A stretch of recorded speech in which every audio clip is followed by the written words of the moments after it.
నమస్తే, welcome to స్వతంత్ర. నేను శివాని. బులెటిన్ల ముందుగా హెడ్లైన్స్ చూద్దాం. ఓట్ ఆన్ అకౌంట్ బడ్జెట్ కు కేబినెట్ ఆమోదం, అసెంబ్లీలో ప్రవేశపెట్టనున్న భట్టి.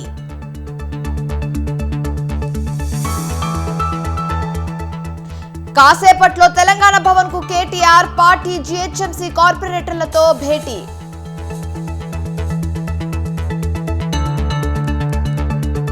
నేటి నుంచి బండి సంజయ్ ప్రజాహిత యాత్ర, కొండగట్టులో ప్రత్యేక పూజలు.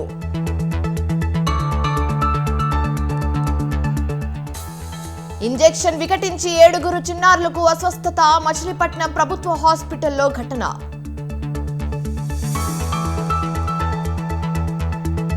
కెస్లాపూర్లో ఘనంగా నాగోబా జాతర, అర్ధరాత్రి మహాపూజలతో ప్రారంభం.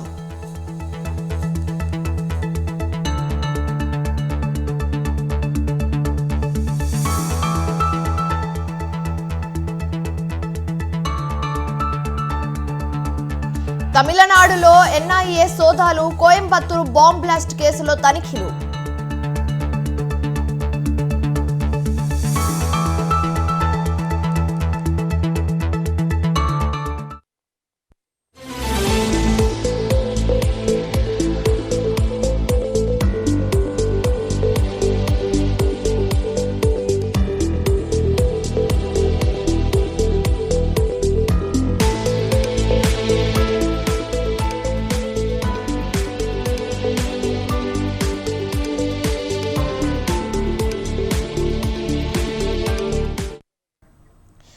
బ్రేకింగ్ న్యూస్ చూస్తున్నాం. కాసేపట్లో తెలంగాణ బడ్జెట్ సమావేశాలు రెండో రోజు ప్రారంభం కానున్నాయి.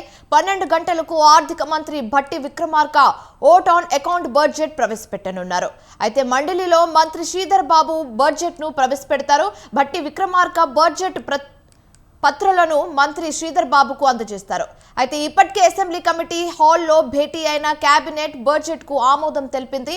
సంక్షేమం, అభివృద్ధియే ధ్యేయంగా బడ్జెట్ కు రూపకల్పన చేసింది సర్కార్. కాంగ్రెస్ ప్రభుత్వ హయాంలో తొలి బడ్జెట్ పై సర్వత్రా ఆసక్తి నెలకొంది.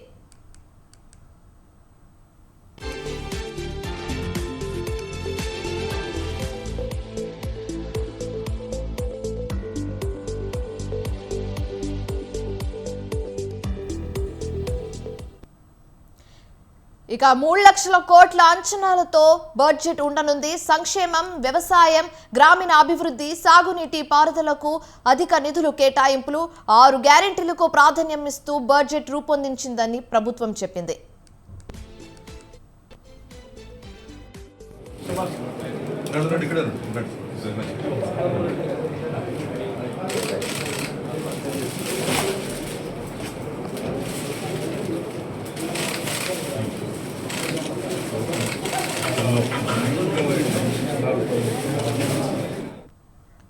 అయితే బడ్జెట్ లో అన్ని అంశాలు ఉంటాయని భట్టి విక్రమార్క తెలిపారు. పార్టీ ఇచ్చిన హామీలను అమలు చేస్తామన్నారు. ఆస్తులు, అప్పులతో పాటు కేంద్రం నుండి వచ్చే ఆదాయం పైన వివరాలు చెప్తామన్నారు. ఇక ఇదే అంశం మీద పూర్తి సమాచారం మా ప్రతినిధి శ్రీనివాస్ లైవ్ ద్వారా అందిస్తారు. శ్రీనివాస్, చెప్పండి.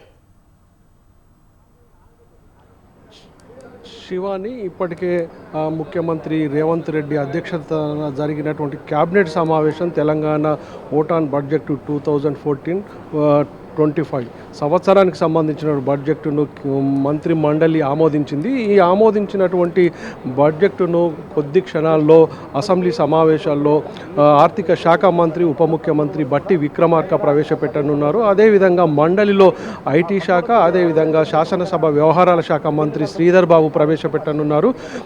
కాంగ్రెస్ ప్రభుత్వం ఏర్పడ్డ తర్వాత తొలిసారిగా ప్రభుత్వం ప్రవేశపెడుతున్నటువంటి ఈ బడ్జెట్లో ముఖ్యంగా వారు ఇచ్చినటువంటి 6 గ్యారంటీలకు సంబంధించిన అంశాలు ప్రాధాన్యత సంతరించుకునే అవకాశం ఉంది. వాటికి కేటాయింపులు కూడా భారీ స్థాయిలో ఉండే అవకాశం ఉంది.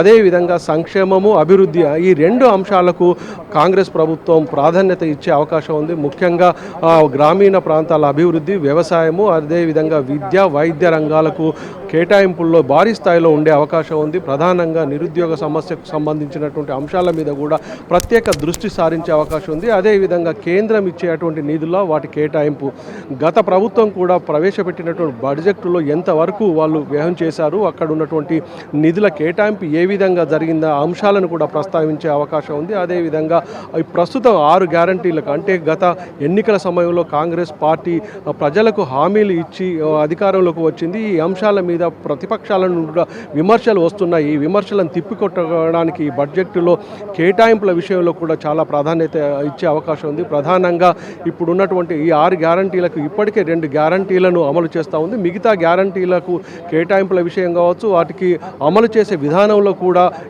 ఏ విధమైనటువంటి నిధుల కేటాయింపు జరుగుతుందన్నటువంటి విషయాలను కూడా ప్రస్తావించే అవకాశం ఉంది. ముఖ్యంగా త్వరలోనే పార్లమెంటు ఎన్నికలు రాబోతున్నాయి. వాటిని దృష్టిలో పెట్టుకొని కూడా ఈ బడ్జెట్ రూపకల్పన చేసి ఉంటుంది. ప్రధానంగా ఇప్పుడు ఉన్నటువంటి కాంగ్రెస్ ప్రభుత్వం మొదటి నుండి గ్రామీణ ప్రాంతానికి సంబంధించినటువంటి అభివృద్ధి, వ్యవసాయము, అదేవిధంగా వైద్య, విద్య రంగాల మీద ప్రత్యేక దృష్టి సారిస్తామని చెప్పింది. ఇప్పుడు ఉన్నటువంటి పరిస్థితుల్లో రాష్ట్ర ఆర్థిక పరిస్థితిని కూడా ఏ విధంగా ఉందన్నటువంటి విషయాలను గత అసెంబ్లీలోని శ్వేతపత్రాల ద్వారా వాళ్ళ ఇక్కడ ఉన్నటువంటి శాసనసభలో పూర్తిగా స్పష్టం చేశారు. అదే విధంగా ఆర్థికంగా ముందుకు వెళ్ళాలి అంటే ఇప్పుడు ఉన్నటువంటి రాష్ట్రాన్ని అభివృద్ధి పరచాలంటే అన్నిటిని సమన్వయం చేస్తూ కేంద్రం ఇచ్చే నిధులతో పాటు ప్రస్తుతం ఆర్థిక వనరులను పెంచుకోవడంతో పాటు ముందుకు వెళ్ళవలసిన అవసరం ఉందన్నటువంటి విషయాన్ని కూడా ఆర్థిక మంత్రి బట్టి విక్రమార్క చెప్పే అవకాశం ఉంది. గత ప్రభుత్వం చేసినటువంటి తప్పిదాల వల్ల ఎంత రాష్ట్ర బడ్జెట్ను కోల్పోయింది, ఇక్కడ ఉన్నటువంటి వ్యవహారాలు కావచ్చు, మిగతా ప్రాజెక్టులకు సంబంధించినటువంటి అంశాలను కూడా ఏ విధంగా వాళ్ళు ఖర్చు పెట్టారనేటువంటి విషయాన్ని కూడా స్పష్టం చేసే అవకాశం. మొత్తంగా వైద్య, విద్య, వ్యవసాయ రంగాలకు ప్రాధాన్యత ఇవ్వడంతో పాటు సంక్షేమాన్ని, అభివృద్ధిని ఈ రెండింటిని దృష్టిలో పెట్టుకుని ఈ బడ్జెట్ రూపకల్పన చేసిందని చెప్పవచ్చు. గత ప్రభుత్వం చేసిన తప్పిదాలతో పాటు ఇప్పుడున్నటువంటి ఆర్థిక పరిస్థితిని కూడా ఈ బడ్జెట్ సమావేశంలో స్పష్టంగా వాళ్ళు వివరించే అవకాశం ఉందని చెప్పవచ్చు. Nithya. Right, thanks for the update Srinivas.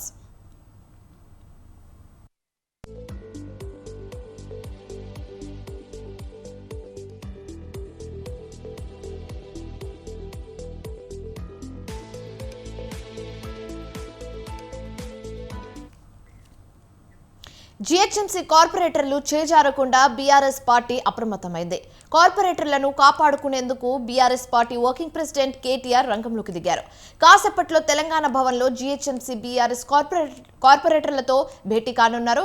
అయితే పార్టీకి చెందిన కార్పొరేటర్లందరికీ మాజీ ఎమ్మెల్యే మైనంపల్లి హనుమంతురావు ఫోన్ చేసి కాంగ్రెస్లో చేరాలని ఆహ్వానించడంతో ఈ భేటీకి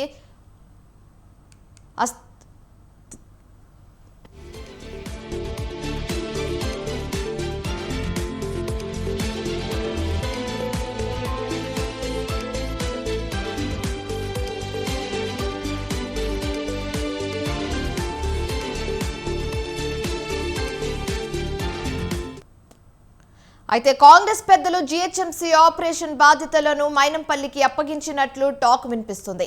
ఇప్పటికే బీఆర్ఎస్ కు చెందిన మాజీ డిప్యూటీ మేయర్ బోరబండ కార్పొరేటర్ బాబా ఫసియునుద్దీన్ కాంగ్రెస్ లో చేరారు. దీంతో అప్రమత్తమైన కేటీఆర్ బీఆర్ఎస్ కార్పొరేటర్లతో సమావేశం కానున్నారు. దీంతో ఈ భేటీ ఆసక్తికరంగా మారింది.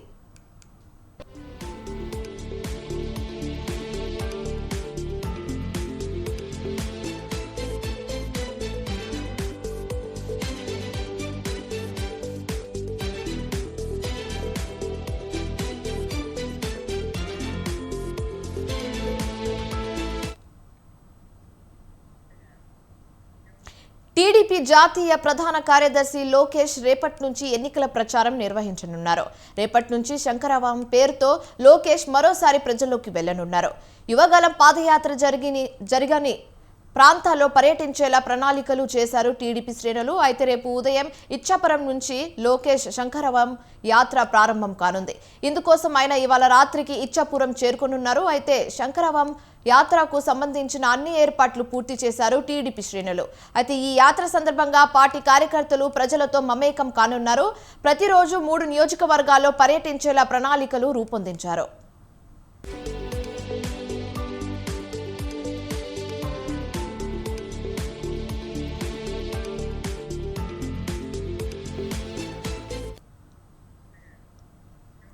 త్వరలో లోక్సభ ఎన్నికల నేపథ్యంలో బీజేపీ జాతీయ ప్రధాన కార్యదర్శి ఎంపీ బండి సంజయ్ ప్రజాహిత యాత్రకు శ్రీకారం చుట్టారు. ఆయన ప్రాతినిధ్యం వహిస్తున్న కరీంనగర్ పార్లమెంట్ పరిధిలోని 7 సెగ్మెంట్లలో పాదయాత్ర చేయనున్నారు. ముందుగా వేములవాడ సెగ్మెంట్ పరిధిలోని మేడిపల్లి, భీమారం, కదలాపూర్ మండలాల్లో పర్యటించనున్నారు.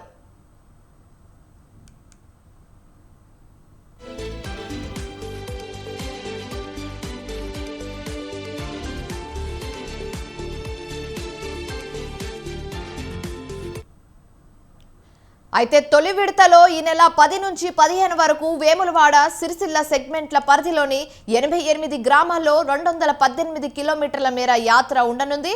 అయితే ఈ నెల 20 నుంచి 2 విడతలో చొప్పండి, మానుకొండూరు, హుజురాబాద్, హుస్నాబాద్ సెగ్మెంట్లలో కొనసాగించి రాజన్న సిరిసిల్ల జిల్లా వేములవాడ అర్బన్ మండలం సంకేపల్లిలో ముగింపు సభ నిర్వహించేలా బీజేపీ నాయకులు రూట్ మ్యాప్ ఖరారు చేశారు.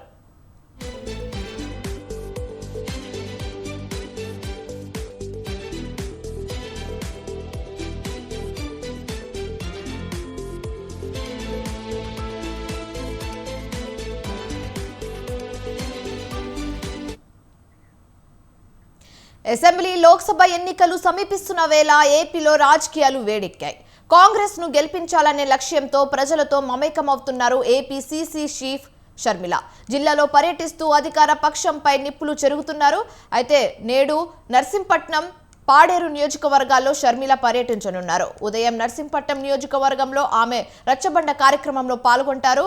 సాయంత్రం 5 గంటలకు పాడేరు నియోజకవర్గంలో బహిరంగ సభలో పాల్గొంటారు షర్మిల.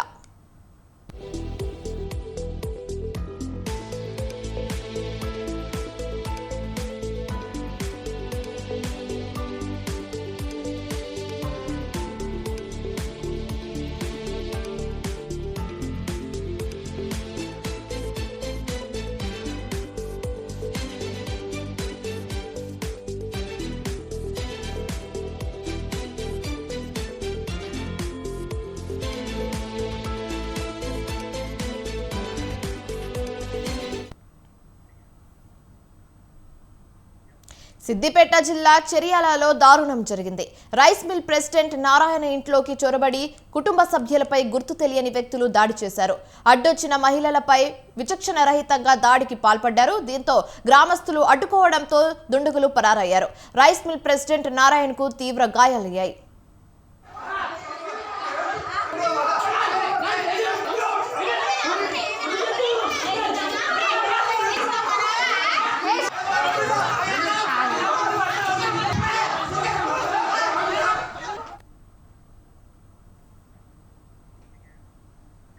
కృష్ణా జిల్లా మచిలీపట్నంలోని సర్వజన ప్రభుత్వ హాస్పిటల్ పిల్లల విభాగంలో ఇంజెక్షన్ వికటించి 7 చిన్నారులు అస్వస్థతకు గురయ్యారు. పిల్లల విభాగంలో మొత్తం 15 మంది చిన్నారులు చికిత్స పొందుతున్నారు. అయితే రోజులానే రాత్రి ఇంజెక్షన్ చేశారు. 6 గంటకు విపరీతమైన చలి, జ్వరం రావడాన్ని గమనించిన వైద్యులు అప్రమత్తమయ్యారు. ఇంజెక్షన్ తీసుకున్న వారిలో 7 పిల్లలకు అస్వస్థతగా ఉండడంతో వారిని ఇంటెన్సివ్ కేర్కు తరలించి వైద్యం అందిస్తున్నారు.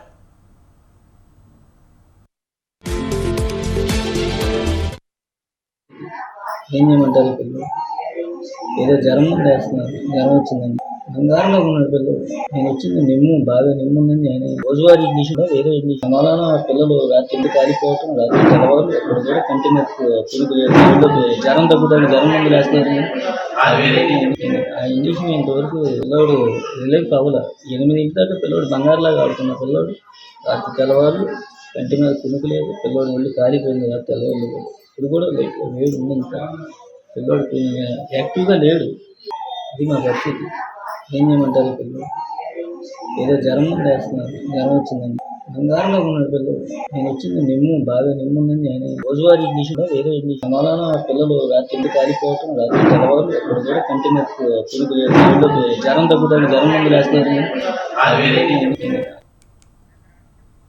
కృష్ణా జిల్లా మచిలీపట్నంలోని సర్వజన ప్రభుత్వ హాస్పిటల్ పిల్లల విభాగంలో ఇంజెక్షన్ వికటించి 7 చిన్నారులు అస్వస్థతకు గురయ్యారు. పిల్లల విభాగంలో మొత్తం 15 మంది చిన్నారులు చికిత్స తీసుకుంటున్నారు. రోజులానే రాత్రి ఇంజెక్షన్ చేశారు. 6 గంటకు విపరీతమైన చలి, జ్వరం రావడాన్ని గమనించిన వైద్యులు అప్రమత్తమయ్యారు. అయితే ఇంజెక్షన్ తీసుకున్న వారిలో 7 పిల్లలకు అస్వస్థగా ఉండడంతో వారిని ఇంటెన్సివ్ కేర్కు తరలించి వైద్యం అందిస్తున్నారు.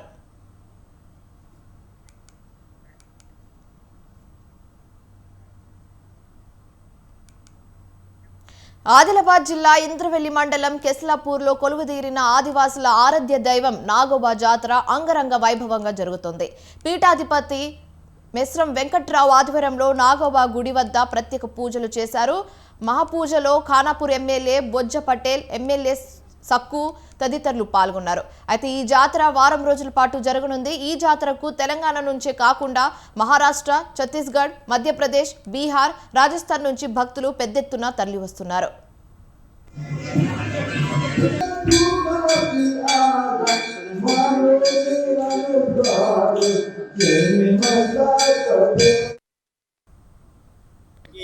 తెలంగాణ రాష్ట్రమే కాకుండా మహారాష్ట్ర, ఛత్తీస్గఢ్, మధ్యప్రదేశ్ వివిధ ప్రాంతాల్లో కూడా ఈ జాతర పెద్ద ఎత్తున రావడం జరుగుతుంది.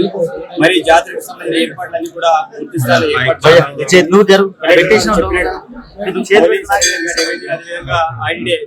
కోఆర్డినేషన్ చేసుకొని మరి ఈ రోజున మహాపూజ అయింది. అదేవిధంగా 12వ తారీఖు నాడు మరి దర్బార్ కార్యక్రమాన్ని ఏర్పాటు చేయడం అనేది జరిగింది. ఈ యొక్క కార్యక్రమానికి ఇన్ఛార్జ్ మంత్రులు సీతక్క గారు వచ్చేవారు, కానీ మరి బడ్జెట్ సమావేశాలు రాలేకపోయారు. మరి 12వ తారీఖు నాడు కూడా రావాలని ఆహ్వానించడం, దాంతో పాటు మరి సురేఖ గారిని కూడా ఆహ్వానించడం అనేది జరిగింది. మరి ఎన్నో ఏళ్ళ నుంచి చాలా పవిత్రంగా మనం అనుకోని ఇక్కడ చెప్తే అర్థం కావాల్సిన ఏర్పాట్లు తరఫున మొత్తం ఐటీడీఏ తరఫున అన్ని ఏర్పాట్లు కూడా చేయడం జరిగింది. మరి లాస్ట్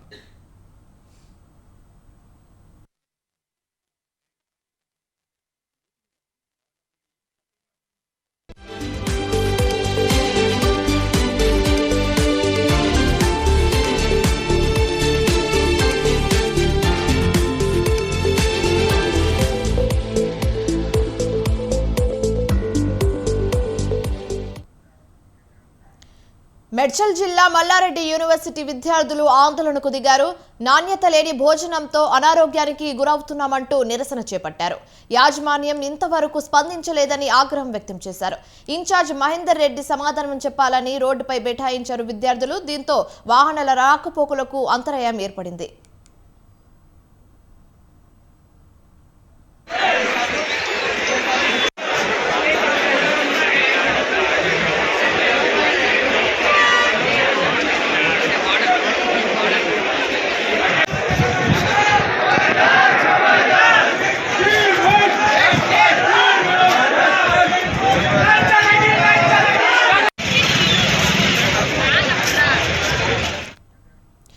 మేడ్చల్ జిల్లా మల్లారెడ్డి యూనివర్సిటీ విద్యార్థులు ఆందోళనకు దిగారు. నాణ్యత లేని భోజనంతో అనారోగ్యానికి గురవుతున్నామంటూ నిరసన చేపట్టారు.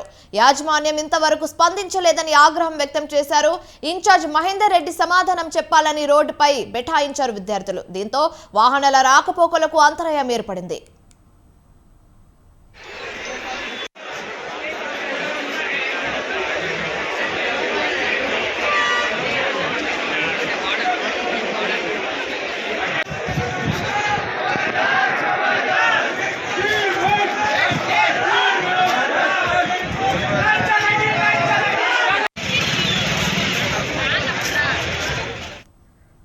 రైట్, బ్రేకింగ్ న్యూస్ అయితే చూస్తున్నాం. మేడ్చల్ జిల్లా మల్లారెడ్డి యూనివర్సిటీ విద్యార్థులు ఆందోళనకు దిగారు. నాణ్యత లేని భోజనంతో అనారోగ్యానికి గురవుతున్నామంటూ నిరసన చేపట్టారు. యాజమాన్యం ఇంతవరకు స్పందించలేదని ఆగ్రహం వ్యక్తం చేశారు. ఇన్ఛార్జ్ మహేందర్ రెడ్డి సమాధానం చెప్పాలని రోడ్డుపై బైఠాయించారు విద్యార్థులు. దీంతో వాహనాల రాకపోకలకు అంతరాయం ఏర్పడింది. ఇక ఇదే అంశం మీద పూర్తి సమాచారం మా ప్రతినిధి పవన్ ఫోన్ ద్వారా అందిస్తారు. పవన్, చెప్పండి. మేడ్చల్ జిల్లా మల్లారెడ్డి యూనివర్సిటీ విద్యార్థులు రోడ్డెక్కారు. ఎందుకంటే నాణ్యత లేని ఆహారం పెడుతున్నారు, దానివల్ల తాము పూర్తిగా అనారోగ్యానికి గురవుతున్నామని చెప్పి కూడా రోడ్డెక్కి ఆందోళన కూడా చేపట్టారు. అయితే దీనికి సంబంధించి చూస్తే ఇప్పటి వరకు కూడా యాజమాన్యం మాత్రం ఎలాంటి సమాధానం చెప్పలేదు. తమకు నాణ్యత లేని ఆహారం పెట్టడంతో పూర్తిగా అనారోగ్య పాలైతే తమను పట్టించుకునే వారు ఎవరు కూడా లేరు. ఎందుకంటే దీనికి సంబంధించి పూర్తిగా ఎవరైతే ఇన్ఛార్జ్ ఉన్నారో మహేందర్ రెడ్డి, అతను యొక్క సమాధానం చెప్పాలి. నాణ్యత లేని ఆహారం పెడితే మాత్రం తాము ఇలానే రోడ్డుపై బైఠాయిస్తాము, ధర్నా కూడా చేస్తాము, తమకు న్యాయం జరిగేంత వరకు కూడా పూర్తిగా దీనికి సంబంధించి ముందుకు వెళ్తామని చెప్పి కూడా విద్యార్థులు చెప్తున్న పరిస్థితి కనిపిస్తుంది. మొత్తానికి రోడ్డుపై బైఠాయించడంతో ఒక 3 కిలోమీటర్ల మేరకు కూడా పూర్తిగా ట్రాఫిక్ జామ్ అయింది. అయితే ట్రాఫిక్ పోలీసులు కూడా ఇప్పటికే చేరుకున్నారు. ఘటనా స్థలానికి పోలీసులకు సంబంధించి కూడా పోలీసులు కూడా చేరుకున్నారు. విద్యార్థులకు సంబంధించే పనిలో కూడా ఉన్నారు. అయితే మొత్తానికి ఇటు యూనివర్సిటీకి సంబంధించిన యాజమాన్యం మాత్రం ఇప్పటి కూడా వచ్చి విద్యార్థులకు మాత్రం ఎలాంటి హామీ ఇవ్వలేదు. కాబట్టి దీనికి సంబంధించి ఆందోళన ఇంకా పూర్తిగా దీనికి సంబంధించి ఆ యొక్క ఇలానే కొనసాగుతుందని కూడా చెప్తున్న పరిస్థితి కనిపిస్తుంది. Right, thanks for the updates Pawan.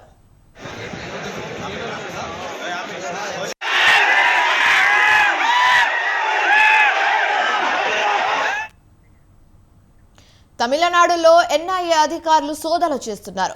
రాష్ట్ర వ్యాప్తంగా దాదాపు 25 ప్రాంతాల్లో సోదాలు కొనసాగుతున్నాయి. ఇవాళ తెల్లవారుజామున నుంచే ఎన్ఐఏ సోదాలు కొనసాగిస్తున్నాయి.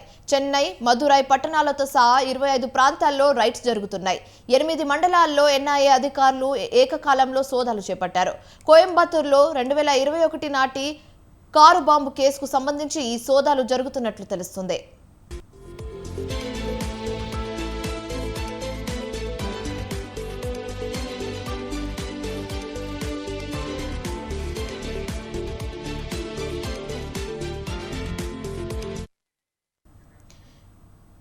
ఎన్ఐఏ అధికారులు ఉట్టిం, కారంబుక్కడై, గునిముత్తూరు, పొత్తేలూరు సహా ప్రాంతాల్లో తనిఖీలు నిర్వహిస్తున్నారు. ఉట్టిం అల్ అమ్మేన్ దగ్గర ఏచి మోచాకానిక్ ఆపిపూర్ రక్షకుడు ఇంట్లో సైతం నేషనల్ రీసెర్చ్ ఇన్స్టిట్యూట్ ఆఫ్ అధికారులు సోదాలు చేశారు. అలాగే అరబిక్ కాలేజీలో చదివిన విద్యార్థులకు నిషేధిత ఉద్యమాల్లో సంబంధం ఉందా, ఈ కోణంలో విచారణ జరుపుతున్నారు. నేషనల్ రీసెర్చ్ ఇన్స్టిట్యూట్ అధికారులు చెన్నై, దురై, నొలియాతో సహా తమిళనాడు అంతటా వివిధ ప్రాంతాల్లో రైడ్స్ చేస్తున్నారు.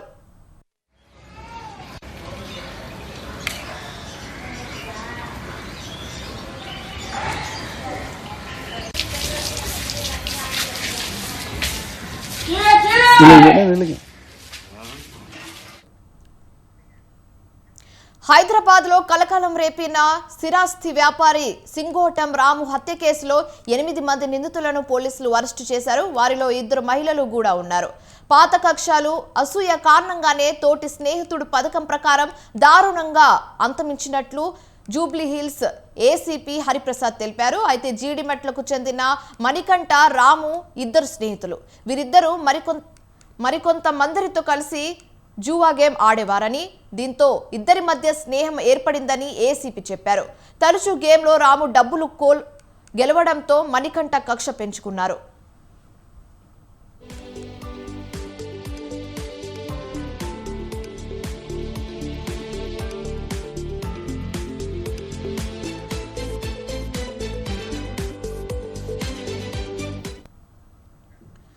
అయితే గతంలో వీరిద్దరి మధ్య గొడవ జరగగా రాము మణికంఠపై దాడి చేశాడు. అప్పటి నుంచి మరింత కక్ష పెంచుకున్నాడు. రామును హత్య చేయాలని పథకం ప్రకారం హిమాబీ, నజీమా అనే మహిళలతో హనీ ట్రాప్ చేయించినట్టు పోలీసుల దర్యాప్తులో తేలింది. అయితే మహిళలు రామ్కు ఫోన్ చేసి రమ్మనడంతో అతను యూసఫ్గూడలోని ఎల్ఎల్ నగర్కు చేరుకున్నాడు. అప్పటికే అక్కడ మాటు వేసిన మణికంఠ, వినోద్, మొహమ్మద్ ఖైసర్, శివకుమార్, నిఖిల్ మరో 5 కలిసి కత్తులతో పొడిచి దారుణంగా హత్య చేశారు. ఇందుకు 2 మహిళలు సహకరించారని ఏసీపీ తెలిపారు. నిందితులు జీడిమెట్లలోని రామరెడ్డి నగర్లో ఉంటున్నట్టు సమాచారం తెలుసుకున్న పోలీసులు వారిని అరెస్టు చేశారు. పరారీలో ఉన్న మరో 5 కోసం గాలిస్తున్నారు.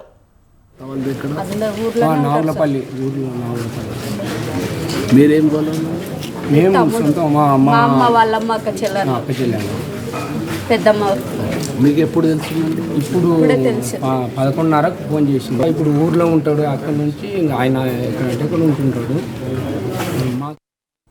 నాగర్ కర్నూలు జిల్లా కొల్లాపూర్ మండలం సింగోటంకు చెందిన పుట్టరాము అలియాస్ సింగోటం రాము అలియాస్ రమణ హైదరాబాద్లోని రహమత్ నగర్ ప్రాంతంలో నివాసించేవాడు. డ్రైవర్గా పనిచేస్తూ స్థిరాస్తి రంగంలో అడుగుపెట్టాడు. అయితే ఈ క్రమంలో మహబూబ్ నగర్, రంగారెడ్డి జిల్లాలో బాగా సంపాదించాడు.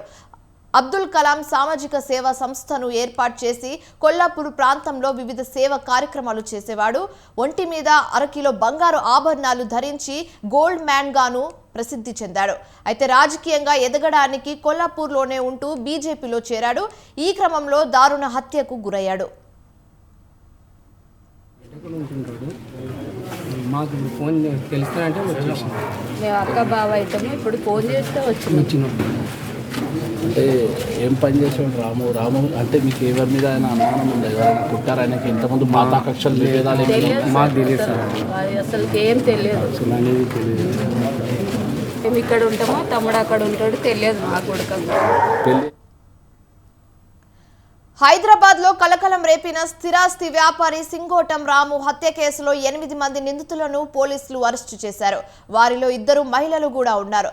పాత కక్షలు అసూయ కారణంగానే తోటి స్నేహితుడు పథకం ప్రకారం దారుణంగా అంతమించినట్లు జూబ్లీ హిల్స్ ఏసీపీ హరిప్రసాద్ తెలిపారు. అయితే జీడిమెట్లకు చెందిన మణికంఠ రాము 2 స్నేహితులు. వీరిద్దరూ మరికొంతమందితో కలిసి జూవా గేమ్ ఆడేవారని, దీంతో ఇద్దరి మధ్య స్నేహం ఏర్పడిందని ఏసీపీ చెప్పారు. తరచూ గేమ్లో రాము డబ్బులు గెలవడంతో మణికంఠ కక్ష పెంచుకున్నాడని చెప్పారు. అసలు ఏం తెలియదు. అసలు అనేది తెలియదు.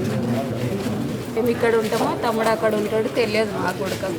పెళ్ళి వాళ్ళ బొమ్మడు ఇక్కడ వచ్చారు మా మేన దగ్గర. వాళ్ళ అత్త వాళ్ళు ఇక్కడ అందరు ఊర్లో నాగులపల్లి ఊర్లో నాగులపల్లి. మీరేం వాళ్ళు మేము సొంతం మా అమ్మ వాళ్ళమ్మ అక్క చెల్లెలు అక్క చెల్లెలు పెద్దమ్మ. మీకు ఎప్పుడు తెలుస్తుందండి? ఇప్పుడు 11:30కు ఫోన్ చేసింది. ఇప్పుడు ఊర్లో ఉంటాడు. అక్కడ నుంచి ఇంకా ఆయన ఎక్కడంటే ఇక్కడ ఉంటుంటాడు. మాకు ఇప్పుడు ఫోన్ తెలుస్తానంటే వచ్చేసాం. మేము అక్క బావ అవుతాము. ఇప్పుడు ఫోన్ చేస్తే వచ్చినాం.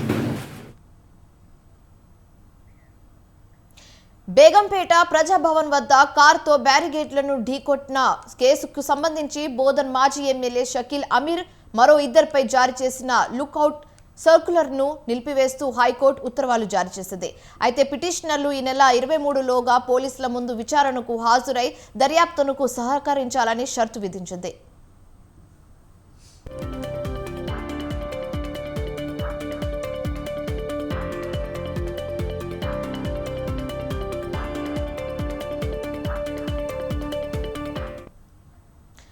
గత డిసెంబర్లో ప్రజాభవన్ వద్ద జరిగిన రోడ్డు ప్రమాదం కేసులో షకీల్ కుమారుడు సాహిల్తో పాటు స్నేహితులపై కేసు కూడా పెట్టడం జరిగింది. అయితే దర్యాప్తు కేసులో భాగంగా జారీ చేసిన లుకౌట్ సర్కులర్ను సవాల్ చేస్తూ మాజీ ఎమ్మెల్యే షకీల్, సయ్యద్ సాహెద్ రెహమాన్, మొహమ్మద్ ఖలీల్ హైకోర్టులో అత్యవసరంగా పిటిషన్ దాఖలు చేశారు. దీనిపై జస్టిస్ కె లక్ష్మణ్ విచారణ చేపట్టారు. ఈ కేసుపై పోలీసులు ఎందుకు అంత వేగంగా దర్యాప్తు చేస్తున్నారో తెలియజేయాలని, అదే సాక్షులైతే ఇలానే చేస్తారా అంటూ వ్యాఖ్యానించారు. 7 ఏళ్లలోపు శిక్ష పడే కేసులో సిఆర్పిసి 41A కింద నోటీసులు జారీ చేసి విచారణ చేపట్టాల్సి ఉండగా అరెస్టులు ఎందుకు చేస్తున్నారని ప్రశ్నించారు. వాదనలను విన్న న్యాయమూర్తి పిటిషనర్లకు వ్యతిరేకంగా జారీ చేసిన ఎల్ఓపిని సస్పెండ్ చేస్తూ ఉత్తర్వులు జారీ చేశారు. అయితే సిఆర్పిసి సెక్షన్ 41A కింద నోటీసులు జారీ చేసి విచారణ చేపట్టాలని, పిటిషనర్లను అరెస్టు చేయరాదంటూ ఆదేశించారు.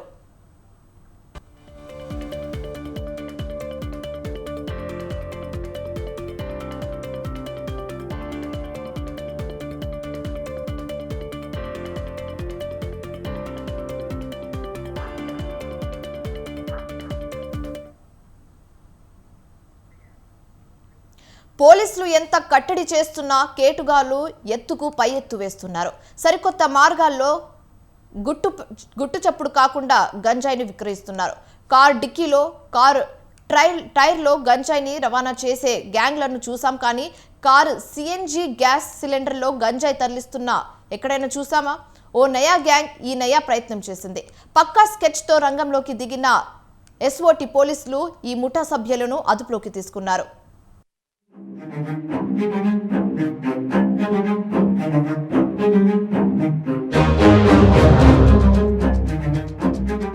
ఎన్ని గ్యాంగులు పట్టుబడుతున్నా, ఎన్ని నెట్వర్క్లను ఛేదిస్తున్నా గంజాయి రవాణాకు మాత్రం బ్రేక్ పడ్డం లేదు. రోజుకో ముఠా సరికొత్త మార్గాల్లో గంజాయిని రవాణా చేస్తుంది. తాజాగా మరో గంజాయి రవాణా ముఠాను మేడ్చల్ ఎస్ఓటి పోలీసులు పట్టుకున్నారు. సిఎన్జి గ్యాస్ సిలిండర్ లో గ్యాస్ కు బదులు గంజాయి పట్టాలు పెట్టి రవాణా చేయడానికి ఈ ముఠా ప్రయత్నం చేసింది. పెట్రోల్ కారే అయినా పైకి సిఎన్జి గ్యాస్ తో నడిచే కారులా కలరింగిస్తూ కారు డిక్కీలు సిఎన్జి సిలిండర్ ను కేటుగల్లో అమర్చారు. పోలీసులు పట్టుకున్న సిలిండరే కదా అని వదిలేస్తారని భావించారు. అయితే సీన్ రివర్స్ అయింది. పోలీసులకు అడ్డంగా దొరికిపోయారు.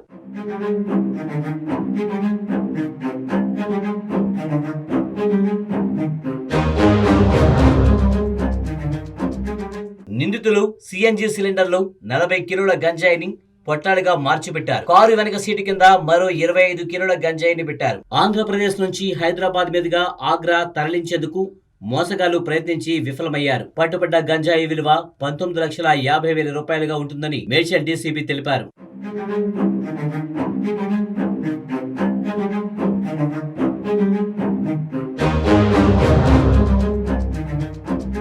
ఉత్తరప్రదేశ్ కు చెందిన అరవింద్ చౌదరి, అభిషేక్ తోమర్, ఆశిష్ కుష్వాంత్, ఆకాశ సోలంకి అనే 4 వ్యక్తులు ముఠాగా ఏర్పడి ఈ నేరానికి పాల్పడ్డారు. నిందితులను పోలీసులు అదుపులోకి తీసుకున్నారు. అరవింద్ చౌదరి ఓ మర్డర్ కేసులో అరెస్ట్ అయి జైలు శిక్ష అనుభవించాడని, జైలులో పరిచయమైన వ్యక్తుల ద్వారా గంజాయి వ్యాపారానికి తెరలేపాడని డీసీపీ తెలిపారు. నిందితుల నుంచి 2 కార్లు, 6 మొబైల్ ఫోన్లను పోలీసులు స్వాధీనం చేసుకున్నారు.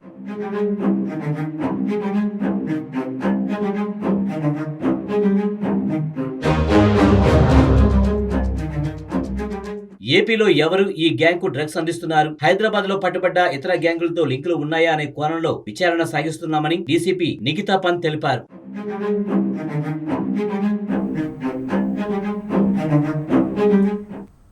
ఇక వైసీపీ రెబెల్ ఎమ్మెల్యేలు కోటంరెడ్డి శ్రీధర్ రెడ్డి, ఉండవల్లి శ్రీదేవి, మేకపాటి చంద్రశేఖర్ రెడ్డిలకు AP assembly speaker Tammineni Sitarama మరోసారి నోటీసులు పంపారు. బహిష్కృత ఎమ్మెల్యేలకు ఇదివరకే పలుమార్లు నోటీసులు పంపారు. అయితే రెబెల్ ఎమ్మెల్యేలపై అనర్హత పిటిషన్లు దాఖలైన నేపథ్యంలో స్పీకర్ విచారణ చేపట్టారు. అయితే ఫిబ్రవరి 8న విచారణకు పిలువగా వైసీపీ రెబెల్స్ గైర్హాజరయ్యారు. ఈ నేపథ్యంలోనే మళ్లీ నోటీసులు జారీ చేశారు. ఈ నెల 12న విచారణకు రావాలని నోటీసులో పేర్కొన్నారు.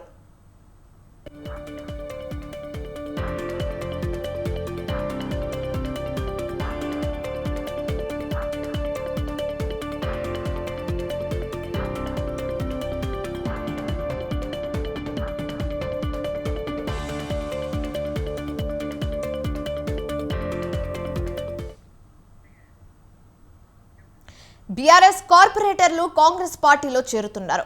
కాంగ్రెస్ పార్టీ అధికారంలోకి వచ్చింది కాబట్టి కార్పొరేటర్లు క్యూ కట్టారని అనుకోవడంలో సహజమే. కానీ ఎమ్మెల్యేలు, బీఆర్ఎస్ నాయకులు తీరు, సమన్వయ లోపం వల్లే బీఆర్ఎస్ ను వీడి అధికారం పార్టీలోకి వెళ్తున్నట్లు వాదనలు వినిపిస్తున్నాయి.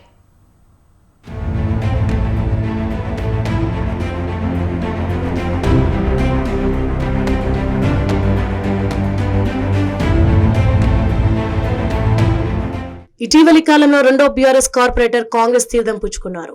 బోరబండ డివిజన్ బీఆర్ఎస్ కార్పొరేటర్ బాబా ఫసీయుద్దీన్ కాంగ్రెస్ లో చేయడం చర్చనీయాంశమైంది. బీఆర్ఎస్ నాయకుల్లో సమన్వయం లోపించడం వల్లే నాయకులు పార్టీని వీడి అధికార పార్టీలోకి వలస వెళ్తున్నారనే వాదనలు వినిపిస్తోంది. 22 ఏళ్లుగా గులాబీ జెండా మోస్తూ ఉద్యమంలో పాల్గొని జిహెచ్ఎంసీ డిప్యూటీ మేయర్ గా పనిచేసిన బోరబండ కార్పొరేటర్ బాబా ఫసీయుద్దీన్ కాంగ్రెస్ లో చేరారు. గురువారం తెలంగాణ కాంగ్రెస్ వ్యవహారాల ఇన్ఛార్జ్ దీపా మున్షి ఆధ్వర్యంలో గాంధీ భవన్ లో ఆయన కాంగ్రెస్ కండువా కప్పుకున్నారు.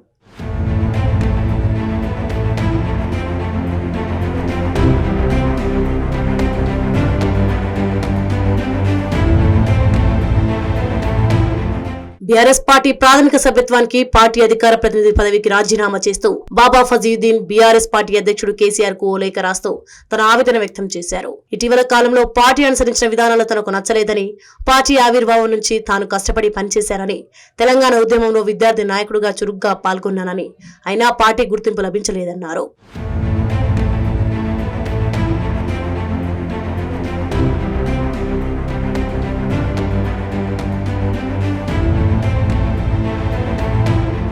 పార్టీ అభివృద్ధికి కృషి చేసిన తనకు రాజకీయ భవిష్యత్తు లేకుండా కొందరు నాయకులు కుట్ర చేస్తుంటే అది నాయకత్వం వారిపై చర్యలు తీసుకోకపోగా వారికే మద్దతు ఇవ్వడం తనను తీవ్ర మనస్తాపానికి గురి చేసిందని పేర్కొన్నారు. రాజకీయంగానే కాకుండా భౌతికంగా లేకుండా చేసే కుట్ర జరుగుతుందని తెలిసి అది నాయకత్వం దృష్టికి తీసుకెళ్లినా ప్రయోజనం లేకుండా పోయిందన్నారు. పార్టీ కోసం పనిచేసిన ఉద్యమకారుడికి రక్షణ కరువైందని, అందుకే తాను పార్టీ ప్రాథమిక సభ్యత్వానికి మీడియా ప్రతినిధి పదవికి రాజీనామా చేస్తున్నట్లు లేఖలో పేర్కొన్నారు.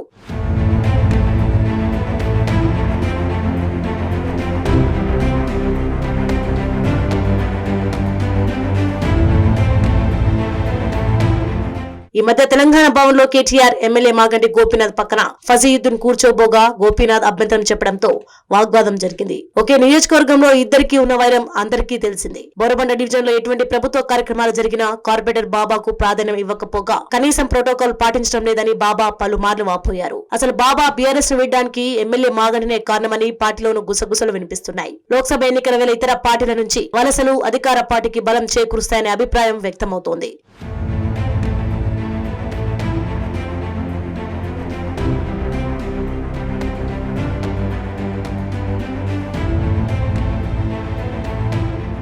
బీఆర్ఎస్ అధినాయకత్వం ఇలాంటి గొడవలపై దృష్టి పెట్టిన పక్షంలో అధికార పార్టీ ప్రత్యర్థి పార్టీ నాయకులకు గాలం వేయడం ఖాయం.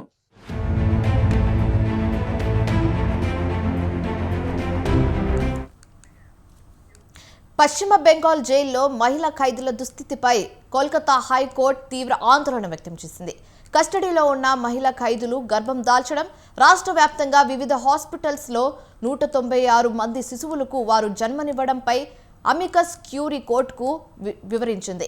అయితే పశ్చిమ బెంగాల్ హైకోర్టు ప్రధాన న్యాయమూర్తి జస్టిస్ టిఎస్ శివజ్ఞానం, జస్టిస్ సుప్రీతం భట్టాచార్యులతో కూడిన డివిజన్ బెంచ్ ఈ విషయాన్ని తీవ్రంగా పరిగణించి క్రిమినల్ కేసులకు సంబంధించిన డివిజన్ బెంచ్ ముందు విచారణకు ఈ కేసు నివేదించారు.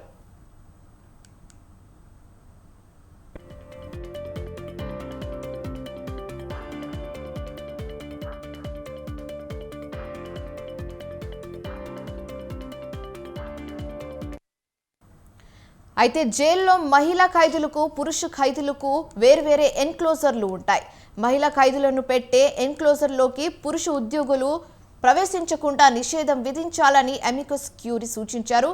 అయితే మహిళా ఖైదీలలో గర్భధారణ, జైలు వ్యవస్థలో అనేక మంది పిల్లలు జన్మించిన నేపథ్యంలో ఈ సిఫారసు చేసింది. జైళ్ల అధికారులు, సిబ్బంది మహిళా ఖైదీలను తమ అవసరాలకు వినియోగించుకోకుండా చూడాలి. జైల్లో జరుగుతున్న అవినీతి, అక్రమాలపై దర్యాప్తు జరగాల్సి ఉంది. అయితే జైల్లో లైంగికపరమైన వేధింపులకు అడ్డుకట్ట వేయాలని సూచించారు.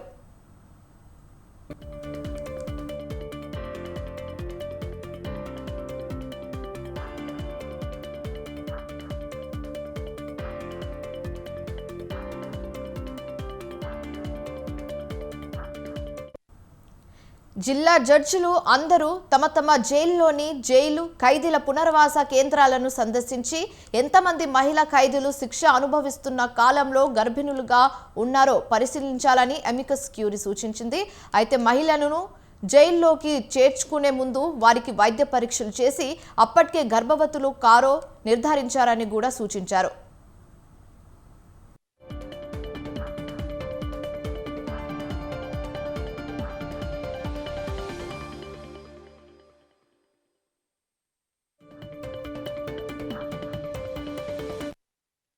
జైల్లో అత్యవసరంగా సంస్కరణలు చేపట్టాల్సిన అవసరాన్ని ఈ ఉదంతం గుర్తు చేసింది. అలాగే ఖైదీల సంస్కరణ గృహాలు, కరెక్షన్ల కేంద్రాలలో సౌకర్యం మెరుగుపరచండి, ఖైదీల సంక్షేమానికి తీసుకోవాల్సిన చర్యలపై దృష్టి పెట్టాల్సిన అవసరం ఉంది. అయితే కోల్కతా హైకోర్టు నియమించే డివిజనల్ బెంచ్ మహిళా ఖైదీల రక్షణకు, వారి గౌరవం కాపాడేందుకు తీసుకోవాల్సిన చర్యలను సూచిస్తుంది భావిస్తున్నారు.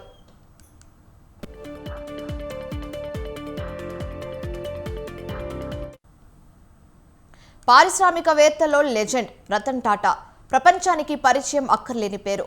వర్ధమాన పారిశ్రామికవేత్తలకు మార్గనిర్దేశం చేసే రతన్ టాటాకు ఓ యంగ్ ఫ్రెండ్తో దోస్తి కుదిరింది. ఆ యంగ్ అసిస్టెంట్ మిలీనియర్ దోస్త్ పేరు శాంతను నాయుడు. ఎవరి శాంతను, అసలు దోస్తి ఎలా కుదిరింది? ఇంట్రెస్టింగ్గా ఉంది కదా, ఈ కథని చూడండి.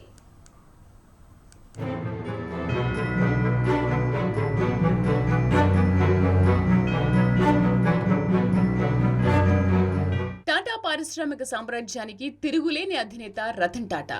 అలాంటి లెజెండ్ 84వ బర్త్డే అనగానే విలాసవంతమైన హోటళ్లలో విఐపీలతో అంగరంగ వైభవంగా జరుగుతుందని ఊహిస్తాం. కానీ డిసెంబర్ 28న చాలా సింపుల్ గా పుట్టినరోజును జరుపుకున్నారు. ఓ చిన్న కప్ కేక్, ఓ candle, Ratan Tata young business assistant Shantanu Naidu. అంతే, అపూర్వ రీతిలో ఎంజాయ్ చేస్తూ పుట్టినరోజు సెలబ్రేట్ చేసుకున్నారు రతన్ టాటా.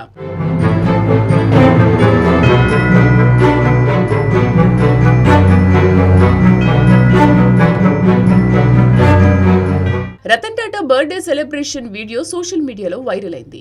పక్కనే కూర్చుని రతన్ టాటా భుజంపై చేయి వేసి కప్ కేక్ తినిపించిన శాంతను నాయుడును ప్రపంచం ఆసక్తికరంగా చూసింది. ఎవరి యంగ్ హీరో అని ఆరా తీయడం ఆరంభించింది. ఆ అపూర్వ తాత మనవడి అనుబంధం చూసి లోకం ఆశ్చర్యపోయింది.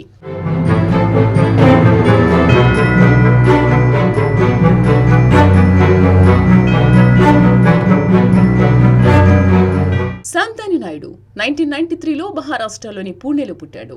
కార్నెల్ యూనివర్సిటీలో ఎంబీఏ చేశాడు. 2017లో జూన్ నుంచి టాటా ట్రస్ట్లో పనిచేస్తున్నాడు. టాటా ఎల్కేస్లో డిజైన్ ఇంజనీర్గా కూడా పనిచేశారు. 28 ఏళ్ల యువకుడు ఎంతో మందికి కలలు కనే బిజినెస్ ఇండస్ట్రీలో కీలక స్థానం సాధించాడు. స్టార్టప్లలో పెట్టుబడులు పెట్టేందుకు దిగ్గజం రతన్ టాటాకు శాంతను బిజినెస్ టిప్స్ ఇచ్చాడంటే ఆశ్చర్యం కలక్కమానదు. శాంతను ప్రసిద్ధ భారతీయ వ్యాపారవేత్త, engineer, junior assistant, DGM, social media influencer, పారిశ్రామికవేత్త, అంతేకాదు ఓ రచయిత కూడా. ప్రస్తుతం Tata trust deputy general manager Shantanu Naidu.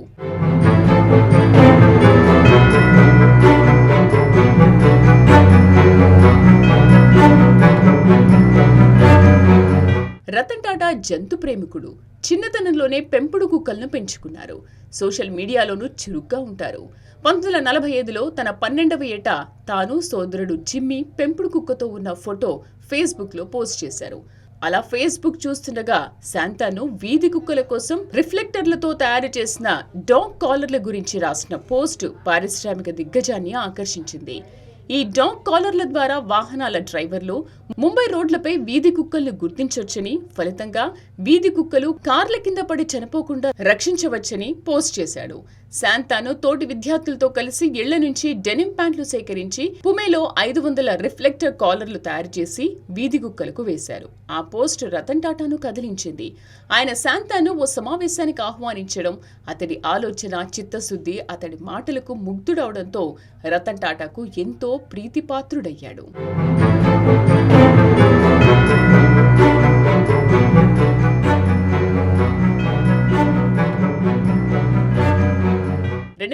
లో శాంతాను నాయుడు అమెరికాలోని కార్నెల్ యూనివర్సిటీలో ఎంబీఏ చదివాడు. డిగ్రీ పూర్తి చేసిన 2018లో తిరిగి వచ్చాక చైర్మన్ కార్యాలయంలో డిప్యూటీ జనరల్ మేనేజర్ టాటా ట్రస్ట్లో చేరాడు. రతన్ టాటాతో తన అనుబంధానికి అద్దం పడుతూ I came upon a light house అనే పుస్తకాన్ని కూడా రాశాడు శాంతాను.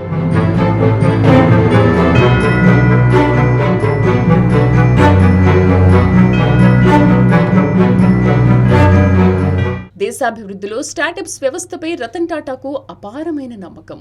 ఆయన ప్రోత్సాహంతో ఎన్నో స్టార్టప్ కంపెనీలు వృద్ధి పొందాయి. శాంతాను నాయుడు తన ఐడియాలతో, పనితనంతో పలు స్టార్టప్లలో వ్యక్తిగత పెట్టుబడులకు రతన్ టాటా సూచనలు చేసి ఆయన హృదయాన్ని గెలుచుకున్నాడు. భవిష్యత్తులో టాటా పారిశ్రామిక సామ్రాజ్యానికి కొత్త వారసుడు ఇతడేనేమో.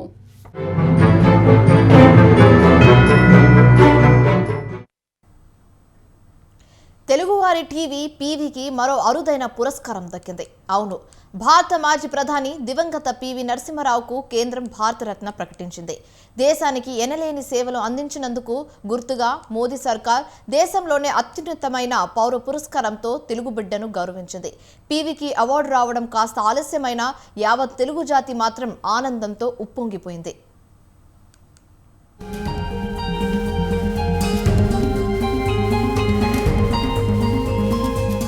పాములపర్తి వెంకట నరసింహారావు పీవీగా రాష్ట్ర రాజకీయాల్లోనే కాదు, ఏకంగా దేశ రాజకీయాల్లోనే పరిచయం అక్కర్లేని పేరు. పైకి ఎంతో నిరాడంబరంగా కనిపించే మహామేధావి పీవీ అని చెప్పడంలో ఏమాత్రం సందేహం లేదు.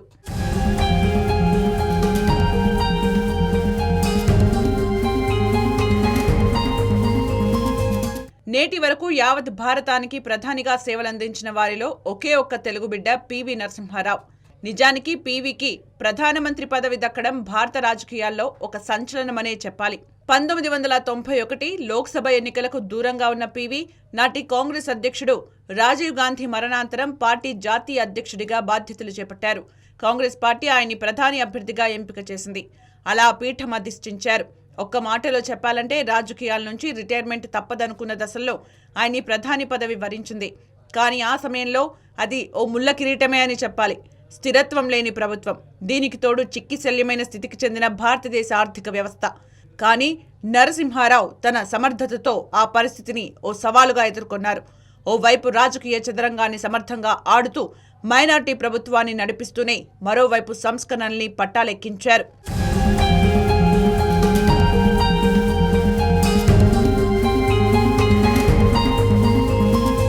పివి నరసింహారావు ఇంతటి క్లిష్ట పరిస్థితుల్ని ఎదుర్కోవటానికి పెద్ద కారణమే ఉంది. పీవీకి ముందు ప్రధానులుగా ఉన్న విశ్వనాథ్ ప్రతాప్ సింగ్, చంద్రశేఖర్ పాలనా కాలంలో దేశ ఆర్థిక వ్యవస్థ కుదేలైంది. అలా మొదలైన పతనం పీవీ హయాంలోకి వచ్చేసరికి పీక్ స్టేజ్కు చేరుకుంది. దేశంలోని బంగారం నిల్వల్ని విదేశీ బ్యాంకుల్లో కుదవపెట్టి తెచ్చిన డబ్బుతో దేశాన్ని నడిపిస్తున్న పరిస్థితి. దివాలా తీసి అస్తవ్యస్తమైన వ్యవస్థలు. అయినా పీవీ ఆత్మవిశ్వాసం చెక్కు చెదరలేదు. నాటి ఆర్థిక నిపుణులైన మన్మోహన్ సింగ్కు ఆర్థిక శాఖ బాధ్యతలు అప్పగించి సంస్కరణల బాట పట్టించారు. అద్భుతమైన ఫలితాలు సాధించి అపర చాణక్యుడిగా, ఆర్థిక సంస్కరణల పితామహుడిగా పేరు పొందారు పీవీ.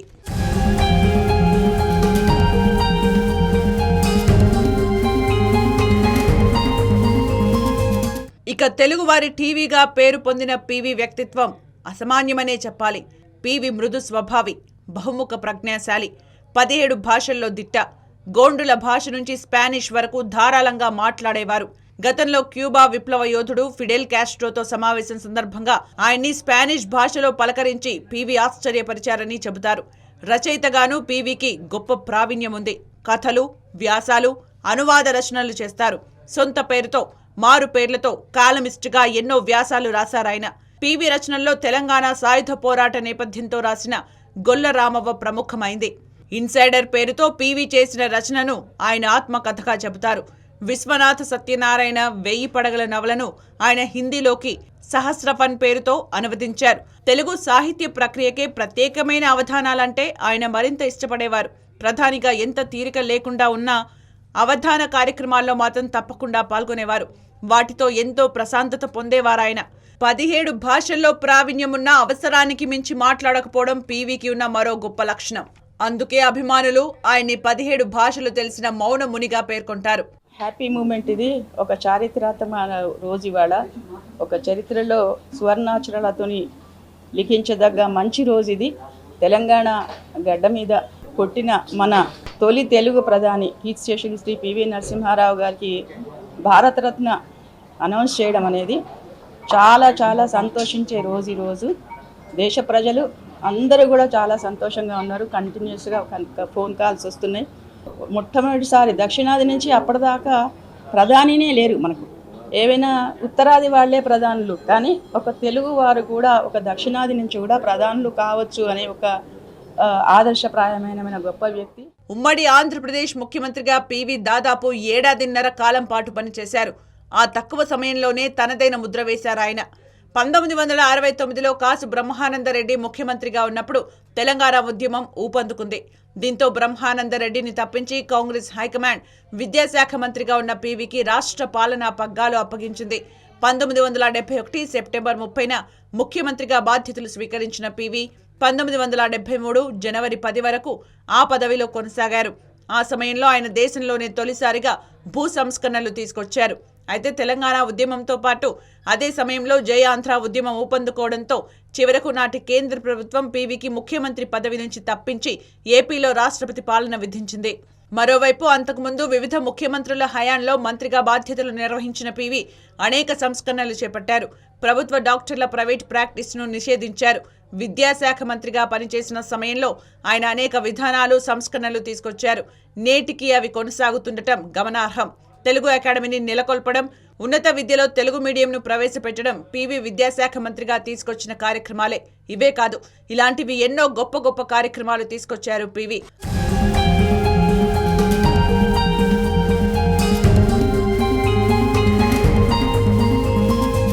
భారతదేశ చరిత్రలో తనకంటూ ఓ ప్రత్యేక పేజీ ఏర్పాటు చేసుకున్న పీవీ నరసింహారావు 1921 జూన్ 28న వరంగల్ జిల్లా నర్సంపేటకు సమీపంలోని లక్నేపల్లిలో జన్మించారు. ఆయన తండ్రి సీతారామరావు, తల్లి రుక్మాబాయ్. అయితే పీవీకి 3 ఏళ్ల వయసులోనే పి రంగారావు, రత్నాబాయి దంపతులు ఆయన్ను దత్తత తీసుకున్నారు. నాటి నుంచి ఆయన కరీంనగర్ జిల్లాలోని వంగరలో పెరిగారు. హన్మకొండలో మెట్రికులేషన్ పూర్తి చేశారు.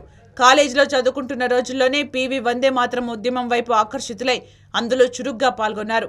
LLBలో గోల్డ్ మెడల్ సాధించిన పీవీ హిందీలో సాహిత్య రత్న చేశారు.